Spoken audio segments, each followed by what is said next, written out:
Nu, kon jūs šaltaliuzai. Šaltukas spaudžia biškį, ne? A, jūs pasiruošę žiemai? Tikrai, manau, nepasiruošę, to aš jums išką parodysiu.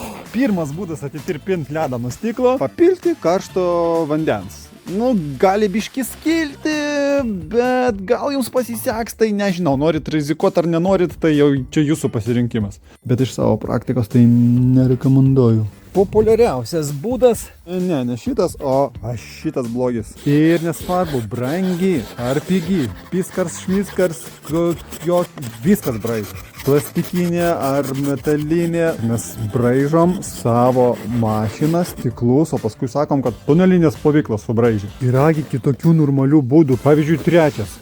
Papurkšti su valytuvais, pavalyti, nors ne, nes valytuvo gumytis pareis šaibom, kad tiesiog išmesi, o tas skystis, kurį tu pili, jisai irgi kainuoja. Tai pagaliau sprendimas. Užpurškiam per kelias sekundės. Atitirpsta visi stiklai. Tu tiesiog įlipsi į mašiną, įjungsi valytuvus ir savo ramiai važiuosi. Taip pat gali naudoti ir veidrodžiams, ir žibintams. Sudėtyje jisai turi glicerino, todėl apsaugo tavo valytuvų gumytes ir jos tarnaus ilgiau. Ir labai geras cinamono kvapas. Ir taip būna papurški ir toks